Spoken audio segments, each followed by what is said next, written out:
Por intercessão de tua mãe Maria Jesus, nós pedimos, já no início dessa reflexão, dessa partilha, envia sobre nós, Senhor, o teu Espírito.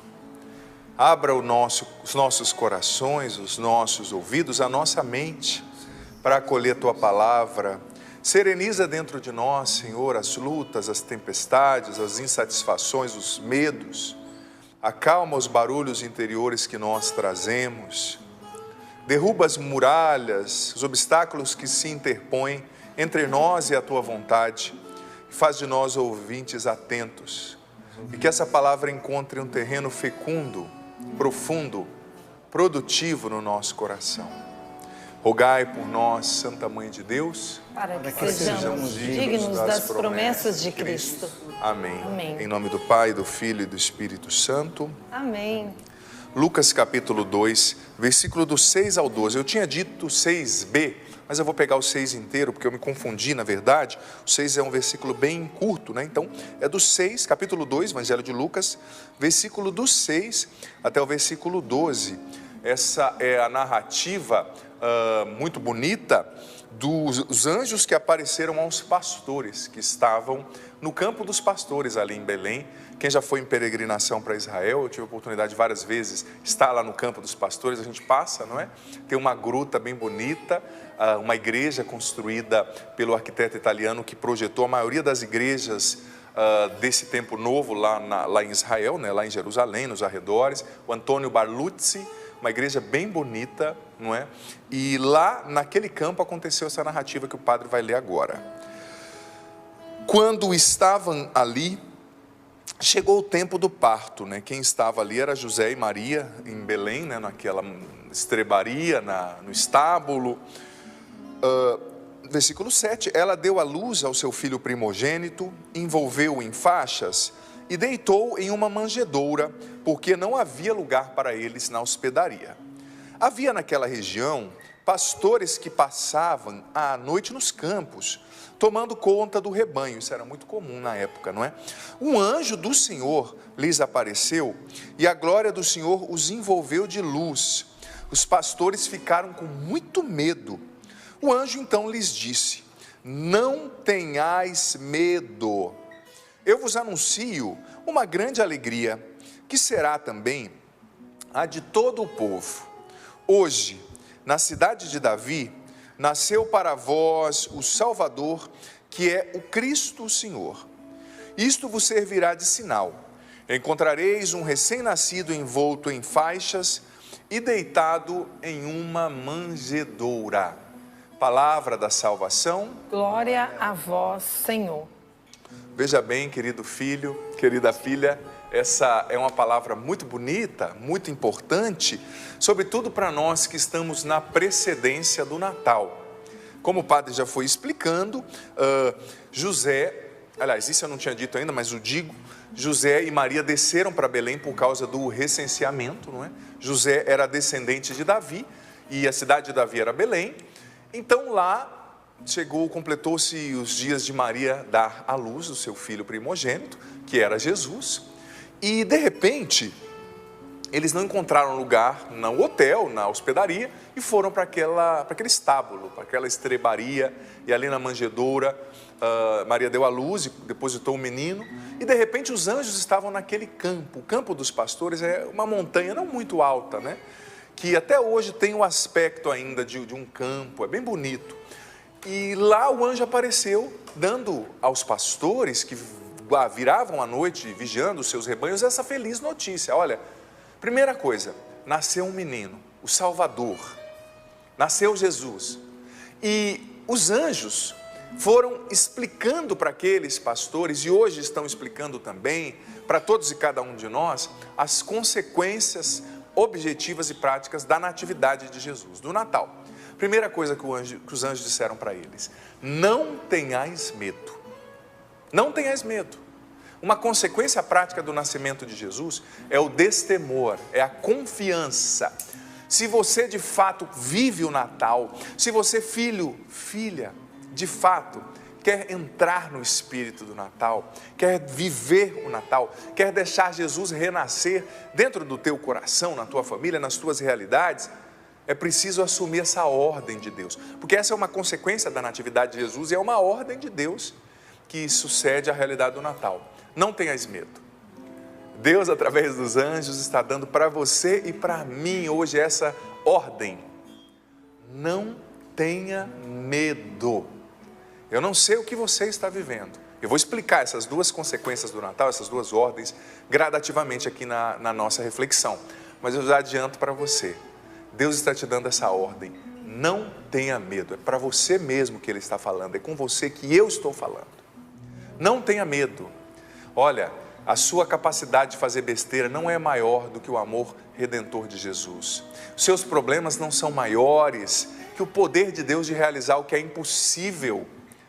Os seus obstáculos, muros, não são maiores do que o amor de Deus por você, do que o poder de Deus.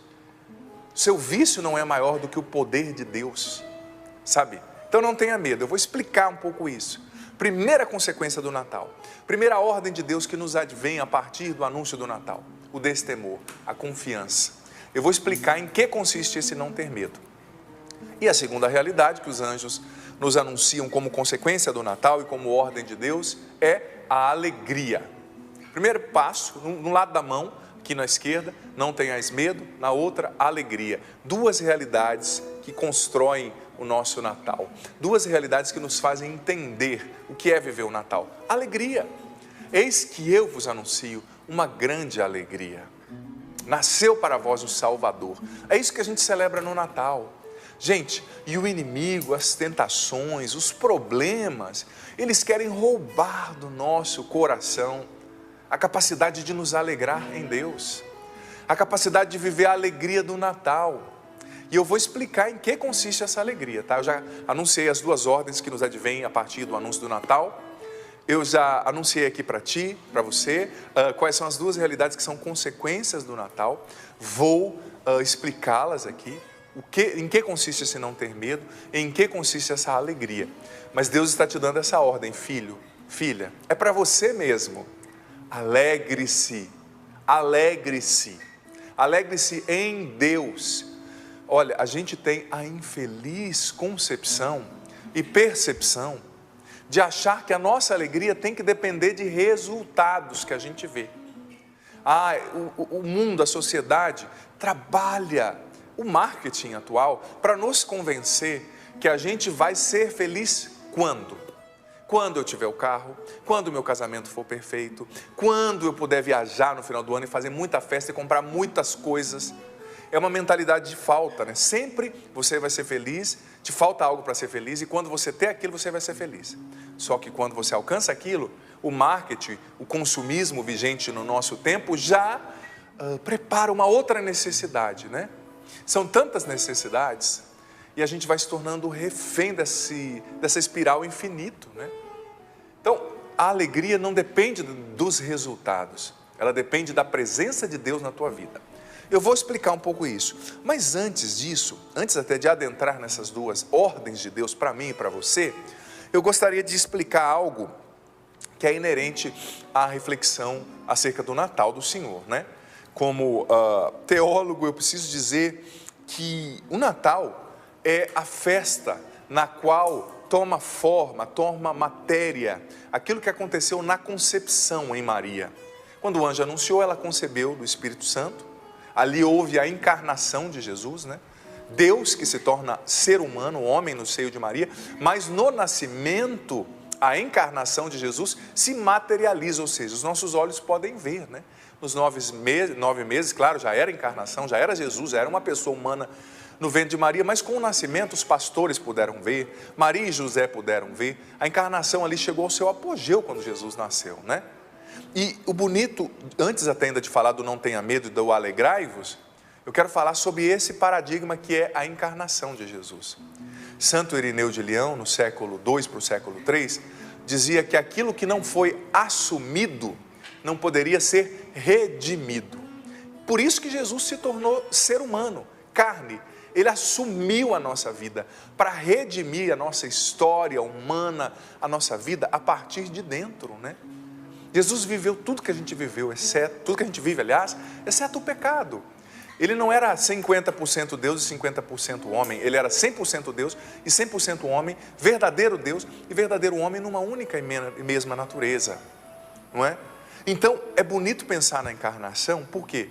Porque eu gosto de repetir uma frase, que eu já escrevi 7 livros e em pelo menos 5 desses livros eu desenvolvi esse conceito, que é um conceito que me persegue, que eu gosto muito de refletir sobre ele, que é o seguinte: o pior inimigo do real é o ideal. E no final do ano é uma época que a gente idealiza muito e sofre muito pelo nível de idealidade e de expectativas que a gente cria. Padre, mas eu não estou feliz, porque, padre, eu queria poder viajar nesse Natal, eu queria estar com a minha casa cheia, eu queria poder comprar mais coisas, eu queria ter aquela pessoa que partiu, eu queria estar perto dos meus filhos. Gente, Jesus se encarnou e assumiu a nossa realidade. Ele vai te salvar, vai te dar alegria na tua realidade. É na realidade que Deus nos salva. O real é o único lugar no qual eu e você podemos ser felizes. O real, a realidade de hoje, filho querido, filha amada, é o único lugar no qual Jesus pode nascer, se encarnar e nos redimir mais uma vez. O nível de expectativas, parece que nesse tempo a gente tem aquela ideia do Natal perfeito, né, vendido muitas vezes pela mídia. Tem que ter peru, tem que ter pernil, tem que ter chester, tem que ter a casa cheia. Quem disse que tem? Tem que ter Jesus, sabe? Tem que ter disposição para amar, tem que ter fé, acabou. O resto é resto. Talvez, filho, filha, você vai celebrar nesse ano um Natal mais modesto, um Natal mais simples. Mas você pode ser feliz, mesmo na simplicidade. Talvez você não chegue no final do ano com essa sensação, né? Nossa, padre, nesse ano eu não fiz tudo o que eu queria. Nossa, padre, nesse ano eu não conquistei todas as minhas metas. Padre, eu olho para trás e vejo que eu queria ter educado melhor o meu filho, minha filha. Padre, eu devia ter sido uma esposa melhor, meu casamento acabou. Eu devia ter sido um esposo melhor, minha esposa morreu, eu sou viúva e hoje eu me culpo. Padre, eu não passei no concurso, eu não consegui trocar de carro, eu não reformei a casa. Filho, filha, seja feliz com a vida que você tem. É aí que Jesus se encarna. É com você que eu estou falando. É com você. Você pode e deve ser feliz na tua verdade de hoje. Para que esse nível de expectativas tão grande? Para que esse nível de expectativa, de idealidade? Parece que a gente vive essa pressão social que no final do ano a gente é obrigado a ser feliz. Você não é obrigado a ser feliz no sentido mundano do termo, ter muitas coisas, muito dinheiro no bolso, saúde para dar e vender. Nem sempre a gente vai ter isso. Mas Deus está com a gente e é na verdade da nossa vida que a gente precisa se alegrar. Com Deus, pela presença de Deus na nossa vida. Sabe? Rompamos com esses padrões. Olha, eu digo para você, como que você chega nesse ano, nesse final de ano, nesse Natal? Pergunto para você melhor, dizendo, como está o teu coração? Talvez, nesse ano você perdeu coisas, perdeu pessoas que morreram, perdeu condição financeira, perdeu emprego, perdeu um casamento, perdeu um filho, ou você está chegando no final do ano com seu filho em outro país, que não pôde vir, sua filha, ou talvez você perdeu uma condição que lhe era importante, mas olha, se alegre, você pode se alegrar mesmo assim, e floresça onde Deus te plantou. Padre, eu estou numa cidade que eu não gosto, que é muito quente ou muito fria. Floresça onde Deus te plantou. Eu estou numa cidade desafiante, numa família desafiante, sabe? Eu estou num trabalho que me exige muito. Lute e seja fiel. Floresça onde Deus te plantou. Abraça o que Deus te deu. Luta aí onde você está e permanece fiel. O lugar no qual você pode ser feliz é a realidade. Só nela você e eu podemos ser felizes. Em lugar nenhum mais eu e você podemos ser felizes além da realidade. Então, tendo colocado esse pressuposto, né, já partilho com você e te peço, diminua o nível de expectativas, o nível de idealidade, sabe? Às vezes a gente tem tanta expectativa que o Natal e o Ano Novo se tornam pesados. Nos tempos ordinários, né? Claro, a gente está numa pandemia, mas nos tempos ordinários são aquelas lojas lotadas, tem que comprar muita coisa. Cada vez os comerciais revelam para você e para mim, você precisa daquele Chester para ser feliz. Você precisa daquele sapato. Gente, a gente não precisa de tanta coisa para ser feliz. Tem gente que está sobrecarregada. por essa obrigação de ser feliz. Você não tem a obrigação de ser feliz sempre, você tem a obrigação de estar com Deus. E estando com Deus, você vai ser feliz, mesmo não tendo tudo que você não quer, que você queria, aliás, né? Às vezes, com pouco, a gente é muito mais leve e feliz do que se tivéssemos muitas coisas, né? Às vezes a gente pensa em tanta coisa, né? E lembra também que no final do ano, às vezes a gente quer tanta coisa que se torna pesado. É tanta gente em casa, é tanta coisa, aí começa a ter briga, aí começa depois, o meu parente é serrote, sempre tem um parente serrote, né? Que não leva nada e quer comer mais que todo mundo. Aquela tiazona que não lava a louça, na hora de lavar a louça arranja uma desculpa, se tranca no banheiro, deixa a senhorita lavando sozinha, come pra caramba e ainda quer levar, ainda pede um tapuér seu emprestado para levar comida, para fazer uma marmita amanhã, e depois não devolve o tapuér, né? Sempre tem essas coisas, então calma, fica sozinha se for o caso aí, mas celebra bem o Natal, né? Vamos viver bem, vamos descomplicar, né? Sempre tem um parente serrote, né? Que leva a tubaína e quer tomar a coca, que leva uma marca ruim de uma coisa e pega a sua melhor, e todo mundo fica falando, e fica pesado, e as piadas dos tiozão, xarope lá, né? Então fica de boa, você vai passar o Natal sozinho? Celebra sozinho, né? Não que seja um peso, tá? É maravilhoso, mas às vezes tem convivências que são exigentes, né? Então celebra a solidão, talvez, se você está nessa condição de solidão nesse Natal. Pois bem, tendo colocado essas introduções, vamos falar agora sobre a primeira ordem dessa palavra. Não tenhais medo. Não tenhas medo. E olha, ordem é ordem. O Monsenhor Jonas Abib, a quem eu amo e respeito demais, aniversariante da semana, nos ensina, quando nós fazemos o estudo bíblico, que ordem é ordem. Nós escrevemos no nosso diário espiritual as ordens de Deus. E aqui tem duas ordens. Não tenhais medo e alegrai-vos. A primeira é não tenhais medo. Olha, não tenhais medo. Eu digo para você, a ordem de Deus, não tenha medo do resultado dos exames que você fez, das notícias que podem vir, do desfecho da pandemia, das doenças, das perdas. Não tenha medo, porque Deus está com você. Deus está contigo. Olha, nós não tememos. Não é porque nós não vemos os perigos, nós não vemos a pandemia, nós não vemos os desafios. Não, nós não somos alienados, nós vemos a realidade. Mas nós não tememos porque nós confiamos em Deus, porque nós escolhemos nos abandonar em Deus, porque nós escolhemos depositar nossa confiança no Senhor. Tem um salmo tão bonito que diz que o homem justo que espera em Deus, ele não teme receber notícias más, porque o seu coração está firmado no Senhor. Gente, e eu tenho aprendido que o medo é um dos instrumentos mais eficazes através dos quais o inimigo nos amarra. A tentação rouba a nossa paz. Quanta gente chegou nesse Natal pesaroso, pesarosa, com o coração triste, apreensivo por causa do medo. Ai, padre, que eu estou vendo tanta coisa ruim. Filho, filha, sempre vai ter coisa ruim. E eu particularmente não gosto desses anúncios de catástrofe, essas teorias da conspiração constantes, milenaristas às vezes. Ai, olha, tudo está ruim. Gente, olha para a história, sempre teve problema, sempre teve dificuldade, a humanidade não se extinguiu por causa disso. Acalma o teu coração, está tudo na mão de Deus. Se saiu das suas mãos, não saiu da mão de Deus, das mãos amorosas, poderosas, paternas de Deus. Não tenha medo, confia e viva o abandono. Olha, a gente vê os perigos, os problemas, mas a gente tem consciência de que tudo está nas mãos de Deus e que a gente tem que viver o abandono. Sobretudo esse ano de 2020, ele veio nos mostrar que a gente não controla tudo, que nem tudo depende do que a gente pode ter, ou comprar, ou conquistar. Diante de uma pandemia, gente, tão impotente a gente se sente, diante de uma doença, diante de uma enfermidade, de uma má escolha feita por alguém. Talvez o teu marido fez uma má escolha, te traiu e foi embora. O que você pode fazer? A gente se sente tão impotente, então a gente precisa aprender a depender de Deus, a entender que a dependência de Deus gera essa confiança, esse destemor. E aconteça o que acontecer, na vida ou na morte, o meu coração precisa estar firmado nessa dependência filial, nesse abandono. Deus me ama, Ele tem o melhor para mim.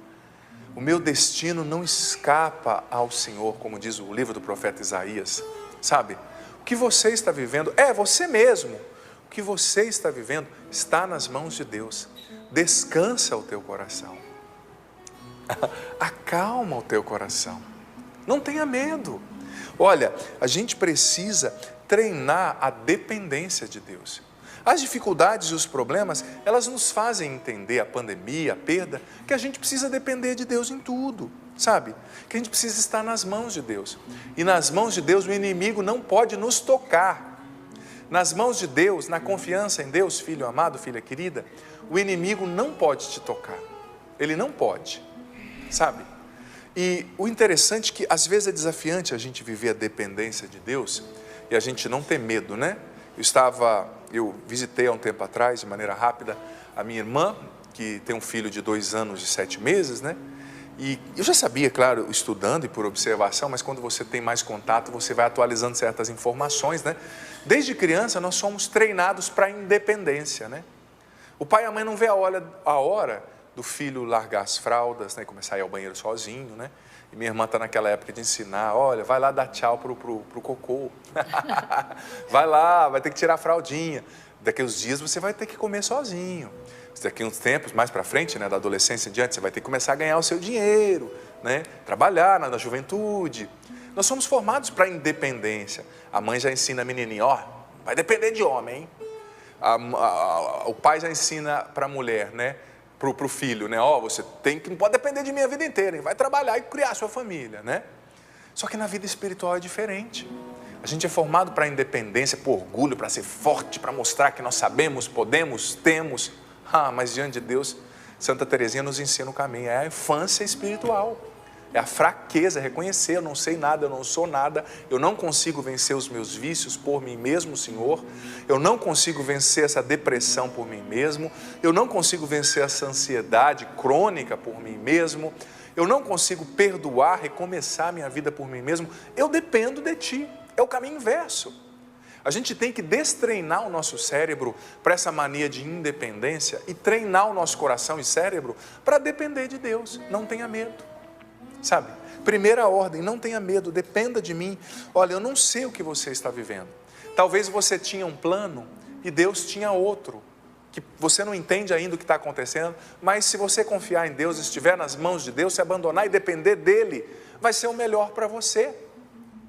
Talvez você queria estar numa cidade, o destino não, a mão de Deus, né, a providência de Deus, melhor dizendo, te levou para outra.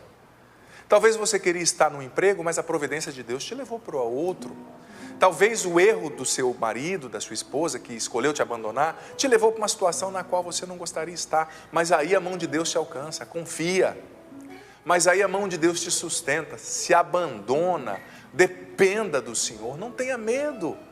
Sabe, na situação que você está vivendo, no real, com condições de comprar um Chester, um pernil, um peru ou não, com a casa vazia ou cheia, doente ou são, ou sóbrio ou são, né, sem nenhuma enfermidade, aí Deus alcança você. Não tenha medo, é uma ordem de Deus. Ordem é ordem, Padre, mas não é para mim, é que a minha situação é muito difícil. Filho, sua situação é maior do que o Criador do universo? O seu problema é maior do que aquele que fez o mar, a terra, as estrelas, a lua e o sol? Não é. E o seu destino não escapa ao Senhor. Talvez você chegou no final desse ano como Jó, com uma experiência de perda tão significativa de tantas coisas, né? Mas você está nas mãos de Deus. Jesus disse no Evangelho que até os fios de cabelo da nossa cabeça estão todos contados. Você sabia que um adulto tem aproximadamente de 100 a 150 mil fios de cabelos, não é? E a gente perde por dia cerca de 100 fios, algumas pessoas 150 fios de cabelo por dia. Cada um que cai, cada um que cresce, Jesus sabe, Deus sabe, está nas mãos dele, a tua vida, o que você vive não passa desapercebido ao Senhor. Veja bem, então vamos para a nossa segunda ordem, alegrai-vos. Ordem é ordem, e alegrai-vos quer dizer o seguinte, na concepção bíblica, alegria não quer dizer resultado. Tem gente que é tão, me perdoa, imaturo, superficial, que acha que só pode se alegrar quando tem um cenário positivo em todos os aspectos. É muito dinheiro no bolso, saúde para dar e vender, beleza, dinheiro, carro, festa. Olha, se o motivo da tua alegria for tão imaturo assim, me perdoe, eu tenho pena de você. Com todo respeito, né? Tenho compaixão de você. Melhor até compaixão, que é mais virtuoso do que pena, né? Porque, filho, olha, a carta da alegria na Bíblia é a carta de São Paulo aos Filipenses. São 4 capítulos nos quais 16 vezes São Paulo fala, alegrai-vos. Alegrai-vos no Senhor. Repito, alegrai-vos. Uma carta de 4 capítulos pequena, na qual 16 vezes Paulo dá a ordem, alegrai-vos. E essa é uma das cartas do cativeiro, ou seja, São Paulo escreveu essa carta quando ele estava preso. E as prisões naquela época, meu amigo, leia Atos dos Apóstolos, capítulo 16, que narra Paulo e Silas na prisão, que você vai entender como eram as prisões naquela época, né? Eles estavam amarrados, pelados, né? Despidos, amarrados com o pé num tronco, e eles levavam 39 chicotadas, 40 menos uma, com um chicote, que na ponta do chicote tinha uma bola de ferro com pontinhas assim, espinhos, né? Era essa a prisão. Então São Paulo escreveu a carta da alegria na prisão, apanhando, racionada a alimentação, a comida, comendo o mínimo.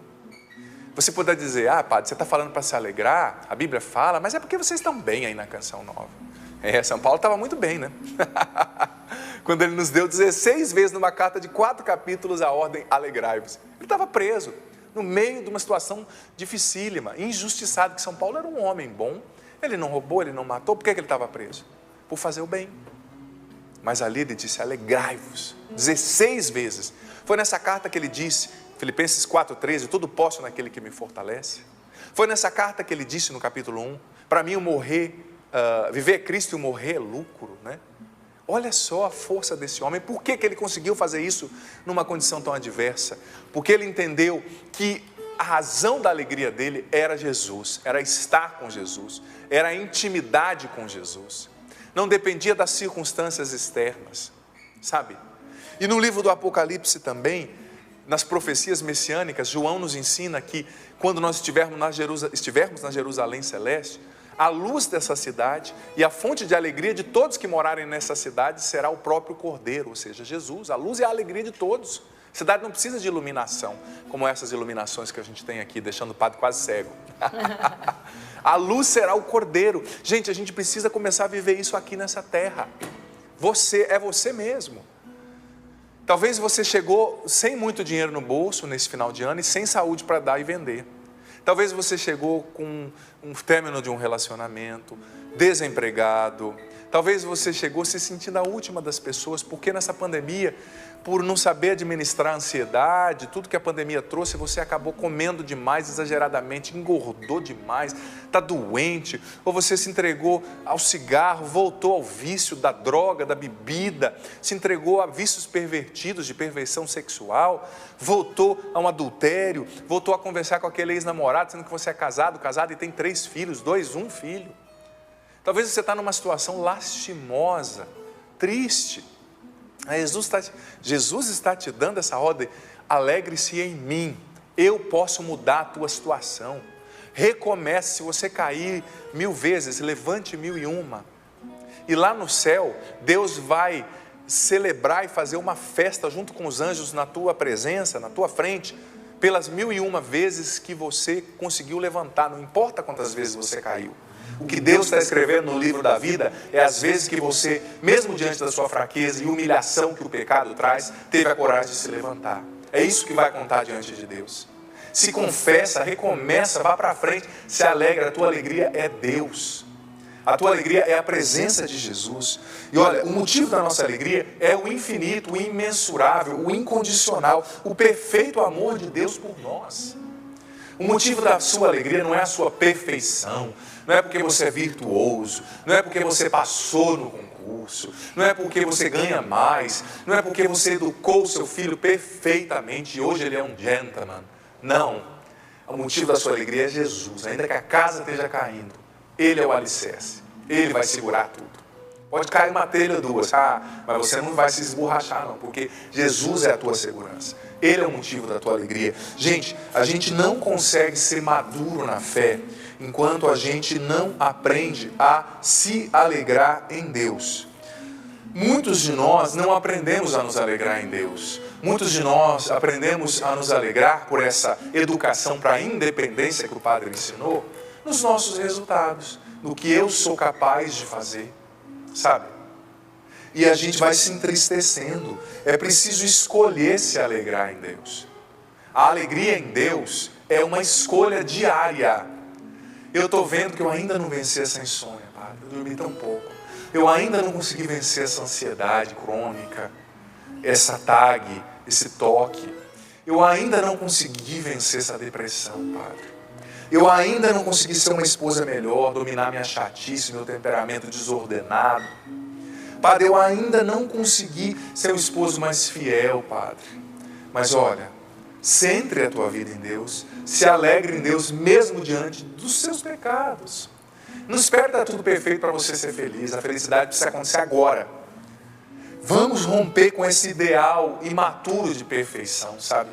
A gente herdou da filosofia grega esse arquétipo, né, como chamavam os antigos gregos, de perfeição. Na qual perfeição, a gente acredita inconscientemente, está no inconsciente coletivo do nosso povo, é uma vida ausente de fraquezas. Isso não existe, gente, isso não é humano. Quando Jesus fala ser perfeito, como um pai é perfeito, ele está pedindo para seres humanos, não está pedindo para anjos. Tanto que Santo Tomás de Aquino ensinava na Suma Teológica, que o julgamento dos anjos vai ser muito mais severo do que o nosso. Por quê? Porque eles sabem tudo que eles precisam saber quando eles são criados. Eles têm um grau de perfeição infinitamente maior que o nosso. Nós somos seres humanos, a gente cai para aprender. A gente às vezes erra para aprender, para absorver o ensinamento. Né? É a dialética da aprendizagem. E Deus tem paciência com você. Mas você tem paciência com você mesmo? Ou você está exigindo que você já seja um anjo porque você ouviu uma pregação? Nossa, é engraçado, às vezes a pessoa vem se confessar. Estou tão desanimado, Padre, porque eu ouvi uma pregação e não consegui viver. Ah, porque você ouviu uma pregação, você se tornou um anjo agora. Tem asa, né? Meu filho, ouça muito mais. Ou quanto mais fraco você for, mais pregação você ouve. Porque não é o são que precisa de remédio, é o doente. Não é? É o doente. E olha, saiba que a Bíblia nos ensina uma coisa. Que sobretudo o Evangelho de João, que quanto mais íntimo de Jesus a gente é, mais alegria a gente tem. Sabia que o Evangelho de João, a teologia joanina, no Evangelho de João, ela nos ensina o seguinte, que a tristeza é sempre fruto do pecado e do apego, e que a alegria é sempre fruto de duas coisas, da intimidade com Jesus e da obediência a Ele. O Evangelho de João, capítulo 15, nos ensina, não precisa abrir, só estou citando, que se você obedece a Deus e pede no nome de Jesus o que você precisa, a sua alegria vai ser completa, plena. Então, tenha intimidade com Jesus. Então, obedeça ao Senhor que você vai ser alegre. Você vai ser feliz. Mas não é uma alegria ilusória, fruto de uma perfeição angélica, não. Gente, é no meio dos escombros. A senhora aí cuidando desse filho pequeno, né? Ouvindo, sorrindo para a vida, mal entendendo o que o pai está falando, porque é o menino chorando e gritando, é a casa suja, é trabalho de home office aí na sua casa, é tudo acontecendo, a sua cabeça correndo, e você já está pensando no peru de ano novo, nem chegou o Natal. É no meio dessa bagunça que se chama vida que Jesus quer se encarnar, tá? Não espere ser perfeito para dar o seu sim para Deus, Ele quer você do jeito que você é. Vá lutando para melhorar, mas é no caminho que Ele vai te aperfeiçoando, sabe, filho, filha? Sobretudo eu digo, comecei falando de vocação, mais uma vez eu quero dizer, você, jovem que se sente chamado ao sacerdócio, você que se sente chamado a ser um membro da Canção Nova, por que não? Procure aí o vocacional da Canção Nova, faça um caminho vocacional. Talvez você esteja pensando, mas padre, eu não tenho condição de ser padre. Que bom que você não tem, porque se você achasse que você tem, você nunca ia poder ser um padre bom. Porque não é você que vai ser padre, é Jesus que vai ser um padre em você. É Ele que ministra. Claro, o mínimo de condição você precisa ter. Condição nem de disposição, né? Vontade e desejo de santidade, claro. Não é assumir o pecado, eu sou assim e acabou. Não, isso é preguiça, laxismo. É desejo de santidade e conversão, mas dê passos. Procure a Deus, procure o lugar no qual você possa realizar a sua vocação e se alegre em Deus. Mais uma vez, concluo dizendo que Deus quer que você se alegre hoje. Talvez esse ano foi difícil para você, mas não é por causa disso que você não pode se alegrar. Você deve se alegrar na presença de Jesus. Talvez você esteja sofrendo, mas duvido que você está sofrendo como Paulo estava lá na cadeia, quando ele escreveu a carta aos Filipenses. Então se alegre. Padre, não tem motivo para se alegrar. A presença de Jesus com você é o maior motivo. O resto é resto. Ele é o motivo do Natal. Ele é a alegria do Natal. Senhor, nós te agradecemos por essa palavra, te agradecemos por essas duas ordens, Jesus, que o Senhor nos dá nesse evangelho tão lindo do anúncio aos pastores. Senhor Jesus, liberta-nos da cegueira espiritual, da surdez, que não nos deixam entender como o Senhor está conosco, como o Senhor nos acompanha, a Tua presença na nossa vida, mesmo em meio aos sofrimentos que nós enfrentamos. Liberta-nos dessa mania imatura e desencarnada de querer viver uma perfeição angelical que não é humana, que nós não seremos capazes de atingir. Vem, Senhor, age na nossa vida, renasce no nosso coração, batiza-nos agora no Teu Espírito Santo, Jesus. Liberta-nos da tristeza, da melancolia, da depressão, dos maus pensamentos, arranca da nossa mente, em Teu nome, Jesus, os pensamentos de morte, de tristeza, os pensamentos autodestrutivos, os pensamentos angustiantes. Liberta a nossa mente de todo mau pensamento, arranca de nós a tristeza, dai-nos, Senhor, a alegria que é fruto do Teu Espírito Santo agora, Jesus. Batiza-nos no Teu Espírito, Jesus, agora. Dá-nos a alegria, nós queremos nos alegrar em Ti. É preciso muita sabedoria para enxergar o Senhor em cada situação que a gente vive, Senhor. Dá-nos essa sabedoria para enxergar a Tua ação, o Teu amor, a Tua presença, até mesmo nas nossas perdas e sofrimentos. Senhor, o ideal é o pior inimigo do real. Liberta-nos das expectativas excessivas para esse Natal e Ano Novo, do padrão de idealidade e expectativas que nos oprime, Senhor, que nos encarcera numa tristeza angustiante. Liberta-nos da imaturidade nos motivos da nossa alegria. Muitas vezes os motivos da nossa alegria, as razões da nossa alegria são imaturos, superficiais, depende do que nós vemos, do dinheiro que nós temos, do resultado que a gente vê, do cenário positivo. Dá-nos a graça de nos alegrar em Ti, mesmo sem ver o cenário positivo, mesmo no cativeiro como Paulo, Senhor, nós queremos nos alegrar em Ti. Liberta-nos, Jesus, da tristeza, encha-nos com a alegria que é dom do Teu Espírito, Senhor. Vem, Espírito Santo, abra os nossos olhos, o nosso coração, para ver a presença de Jesus em cada circunstância que nós vivemos, sobretudo nos momentos difíceis. Liberta-nos, Espírito Santo, da prostração, do desânimo. Quantas pessoas desanimadas nesse final de ano, levanta o ânimo dessa pessoa, Espírito Santo. Quantas pessoas remoendo o passado, a tristeza, as palavras negativas, a traição. Liberta-nos, Espírito Santo. Vem nos liberta também de todo medo. Dai-nos coragem, destemor, ousadia. Levanta os que caíram agora, Espírito Santo, em nome de Jesus. Levanta os prostrados na tristeza, na depressão, no desânimo, na culpa, no vício. Levanta aqueles que tinham caído, voltando a vícios passados, se entregando ao adultério, destruindo o próprio casamento. Liberta, Espírito Santo. Retira essa pessoa dessa situação de pecado. Ela foi se enganando, ela foi contando para si mesma falsas verdades, inventando mentiras e nelas acreditando para viver essa situação de pecado que não é da Tua vontade para a vida dessa pessoa. Ela está se enganando e destruindo a própria família, a própria vocação. Liberta, Espírito Santo. Liberta do adultério, da mentira, do falso prazer, da falsa alegria. Quantas pessoas buscando falsas alegrias na bebida, na droga, no pecado, no vício, na depravação, fugas da realidade. Quantas pessoas fugindo nos vícios. Liberta, Espírito Santo, dá-nos a alegria, que é dom do Teu coração, do coração de Deus. Dá-nos o destemor. Vem, Espírito de Deus, batiza-nos agora, encha-nos. Dá-nos o entendimento de tudo que ouvimos aqui. Dá-nos o entendimento. Não tenhais medo. Não tenhais medo de se colocar na presença de Deus. Se colocar diante de Deus como você está. Como você se sente. Como você